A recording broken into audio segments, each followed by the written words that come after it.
영어로 우울증 디프레션이라고도 알려진 우울증은 슬픔과 상실감을 유발하는 기분 장애입니다.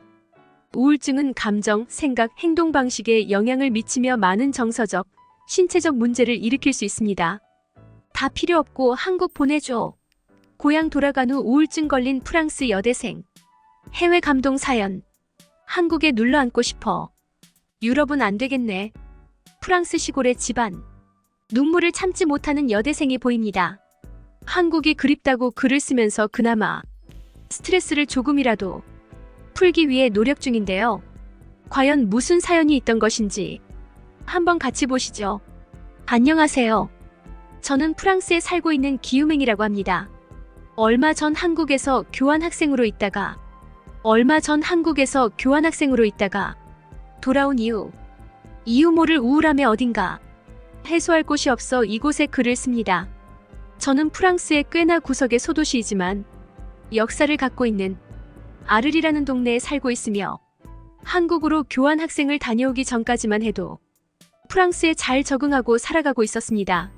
하지만 1년간 한국에서의 생활이 제가 알고 있던 세계를 부셔버리다 못해 가루로 만들어버린 것 같은데요. 요즘 파리나 리옹 마르세유 같은 대도시는 이미 한류가 점령해버린 지 오랜 기간이 지났지만 남부에 있는 작은 도시인 저의 고향엔 그런 한류가 제대로 미치기 전이었기에 저는 한국에 크게 관심이 없었고 한국으로 떠나기 전까지만 해도 그냥 발전적인 나라에서 좋은 교육을 받을 수 있다는 생각에 교환학생을 신청하고 떠나게 되었던 겁니다. 그렇게 한국으로 떠나기 전 많은 친구들에게 걱정 아닌 걱정을 들었는데 제 친구들 대부분은 고등학교를 졸업하고 고등교육은 포기한 채 가업을 이어가는 친구들이 많기 때문에 공부를 위해 외국을 나가는 제가 이해도 되지 않고 큰일을 당하면 어쩌나 하는 걱정이 되었던 거였죠. 그럴 만한 이유는 분명히 있었기에 저는 이해는 했습니다.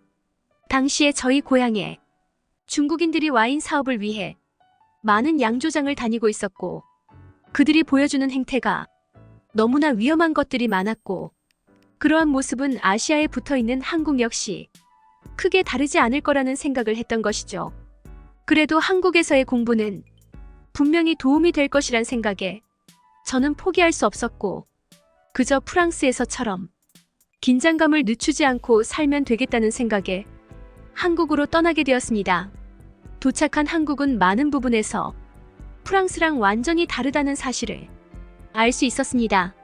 일단 가장 크게 느껴지는 것은 학교나 관공서, 은행에서의 일처리 속도였는데요. 프랑스의 유명한 여유로움은 진짜 20년을 살았지만 적응이 쉽지 않고 일처리보다 개인이 우선 시되는 경우가 많아 시기가 잘 맞지 않으면 통장 개설 하나 하는데 2달 정도 걸리는 일이 있을 정도로 일처리 속도는 대단하죠.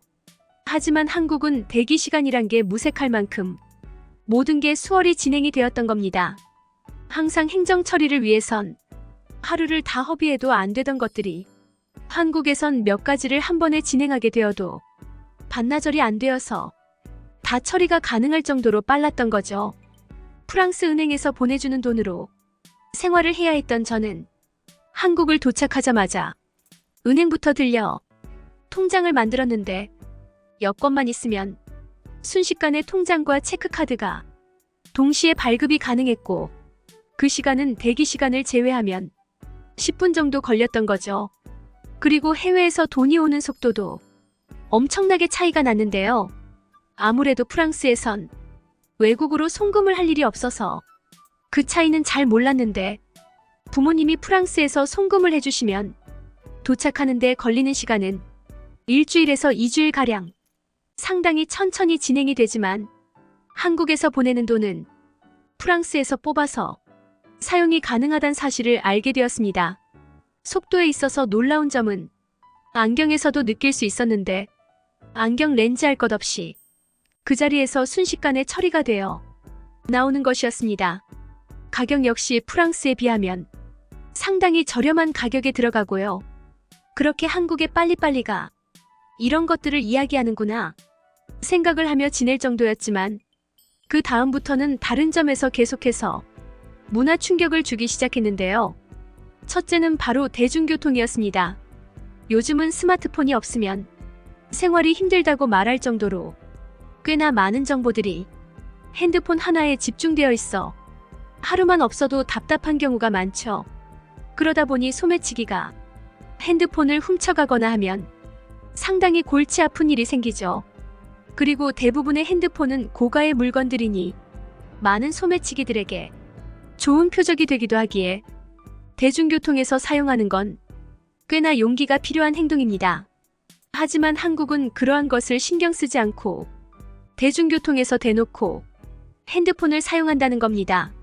처음에 그 모습을 보았을 땐 사람들이 미친 건지 알고 저는 구석에 제 몸으로 사방을 막고 핸드폰을 사용했지만 추후에 알게 된 사실은 한국에선 소매치기를 보기 힘들다 보니 사람들이 핸드폰이나 작은 귀중품에 크게 신경을 쓰지 않는다고 하고 잃어버린다고 해도 어지간하면 경찰이나 분실물 센터에 그대로 있는 경우가 많아 쉽게 찾을 수 있다고 했죠. 하물며 그런 물건 중에 찾아가지 않는 물건이 많아 긴 시간이 지나면 버리는 물건도 꽤나 많다고 하더군요. 그런 사실을 깨닫는데 한 달이란 시간이 걸렸고 저는 항상 대중교통에서 핸드폰을 이용할 때 구석에서 몸으로 가리고 사용을 했고 그 모습을 본 친구들은 추후에 시간이 지나고 나서 엄청나게 놀리곤 했죠.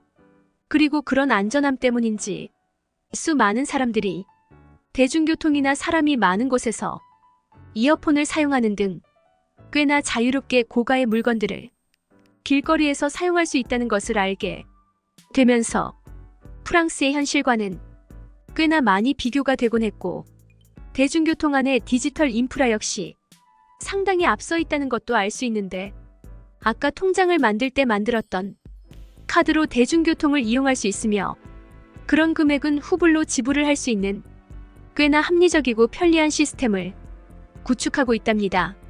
두 번째는 바로 사람들의 친절함입니다. 이게 조금 애매할 수 있는데 프랑스에서 마트나 식당에서 결제를 하게 되면 잔돈을 거의 던지듯이 줍니다.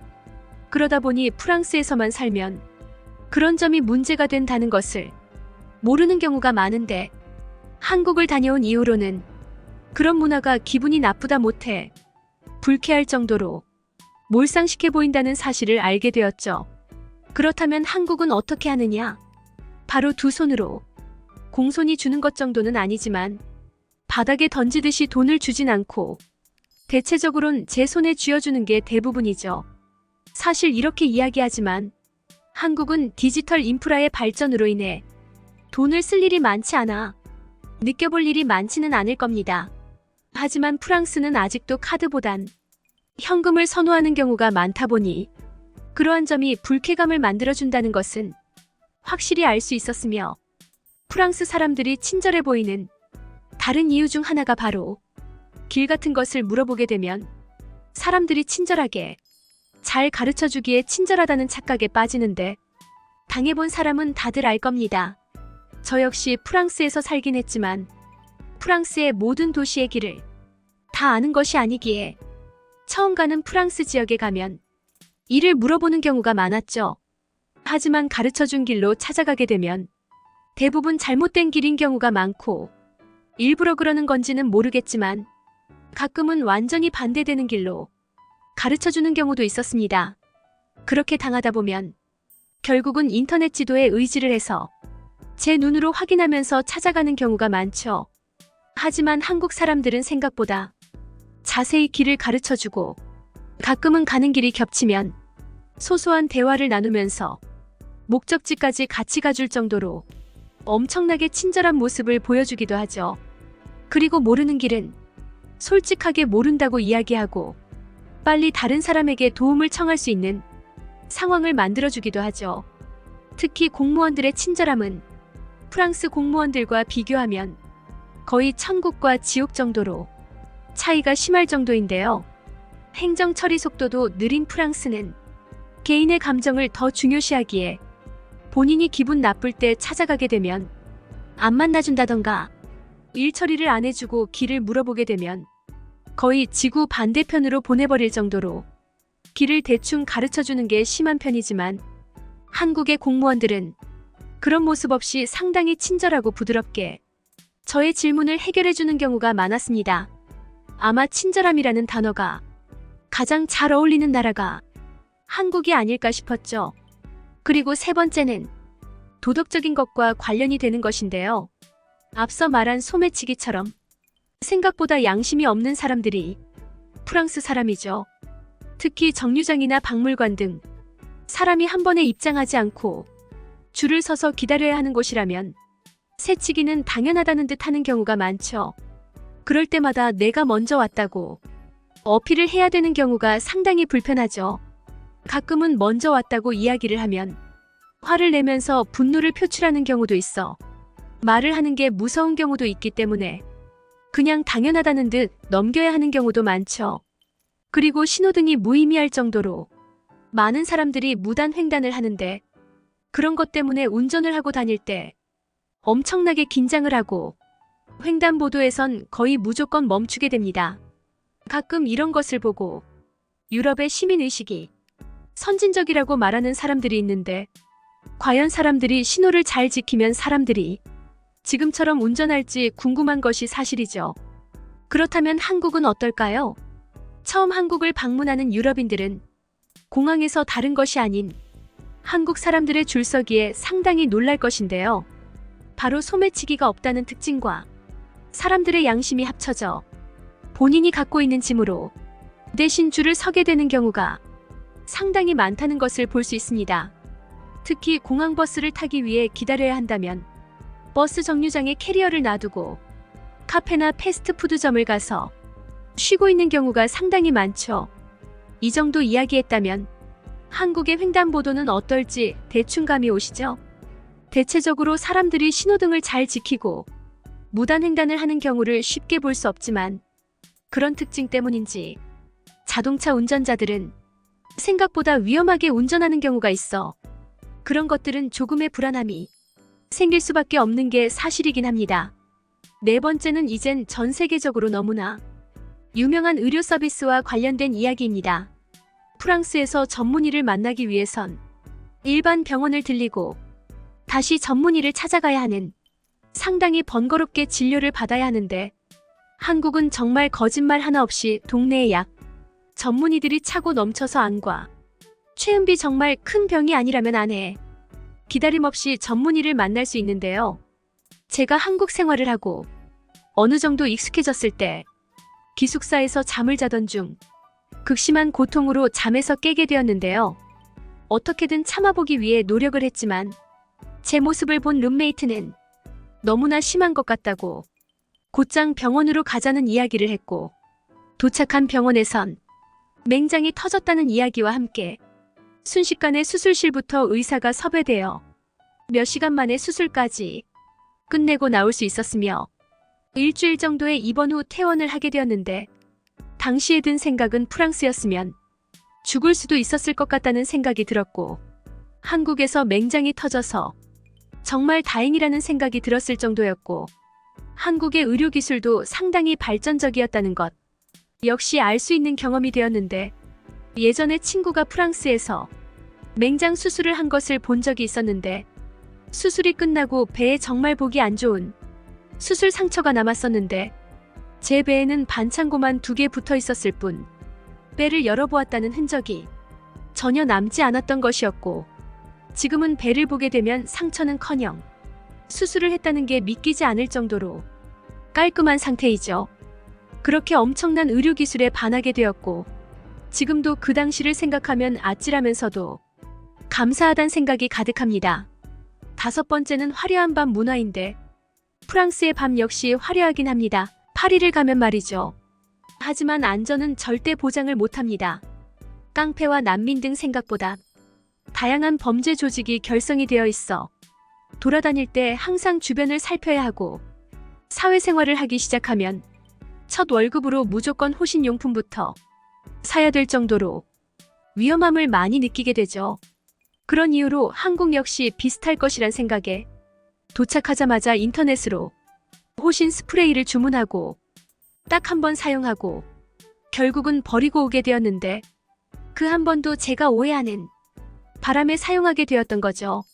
처음 한국을 와서 밤거리를 나간 적이 있었는데 친구는 걱정 말라고 하면서 같이 나갔지만 아무래도 걱정스러운 마음에 호신 스프레이를 챙겨서 나갔고 그렇게 조심하면서 걷던 중 친구가 갑자기 근처에 다른 친구를 발견한 것인지 뛰어가게 되면서 제 시야에서 친구가 사라지고 서울의 지리를 잘 몰랐던 저는 굳어버리게 되었고 거기서 가만히 서 있던 와중 뒤에서 누가 어깨를 두드리는 바람에 놀라서 주머니에 있던 호신용 스프레이를 뿌리게 되었죠. 그건 제가 너무 과민 반응을 한 것이었고 돌아본 곳엔 눈이 너무 아프다고 쓰러지려는 한국 남자가 있었는데 알고 봤더니 제 가방이 열려 있다는 것을 알려주기 위해 어깨를 두드린 것이었고 저는 죽을 죄를 지은 것처럼 사과를 해야만 했죠. 신고를 당해도 할 말이 없던 상황에 남성분은 웃으면서 괜찮다고 말하며 그 상황은 다행히 무마가 되었습니다. 저는 이렇게 5가지를 제외하고도 꽤나 자잘하게 한국의 장점들을 많이 느끼며 적응을 할 수 있었고 프랑스로 돌아오게 되었는데 익숙해진 대로 프랑스에서 생활을 하다가 지갑과 핸드폰, 노트북 등 꽤나 다양한 귀중품들을 소매치기 당하게 되고 수많은 성추행에 마음의 상처를 입게 되었고 불친절함이나 다양한 것들로 인해 도무지 프랑스에 적응을 하지 못하다 보니 결국 우울함에 사무쳐버리게 되면서 외출도 하지 않는 상태가 되었고 학교도 복학을 하지 못하고 있는 상황이 되었습니다. 아마도 이런 것을 보고 향수병이라고 하는 것 같더군요. 프랑스 사람이 한국으로 향수병을 느낀다는 게 상당히 웃기지만 제가 겪고 있는 일이다 보니 어느 정도 이해를 할 수도 있을 것 같더군요. 이렇게 학교 복학하기 전까지 상황이 나아지지 않고 프랑스에 적응을 하지 못한다면 부모님과 상담 후에 저는 한국으로 유학길을 올라야 될 것 같습니다. 사실 한국으로 갈 수 있다는 생각이 들면 우울한 와중에 한 줄기 희망처럼 보이기도 한답니다. 이런 상태로 3달을 넘겨가는 중이다 보니 아마도 부모님 역시 한국으로 유학을 도움을 주실 것 같긴 하지만 어떻게 될지는 정확히 모르겠네요. 그래도 꼭 다시 한국으로 돌아갈 수 있었으면 좋겠습니다. 이렇게 글이라도 쓰니 어느 정도 불안감이 사그라들고 좋네요. 혹시 나중에 여행을 갈 생각이 있으신 분들은 꼭 한국으로 여행을 가시길 바라겠습니다. 외국의 사회 시스템이 느린 것을 여유로움이라고 게으름이고 비효율적이다가 세계를 한 세대는 앞서가는 한국의 시스템.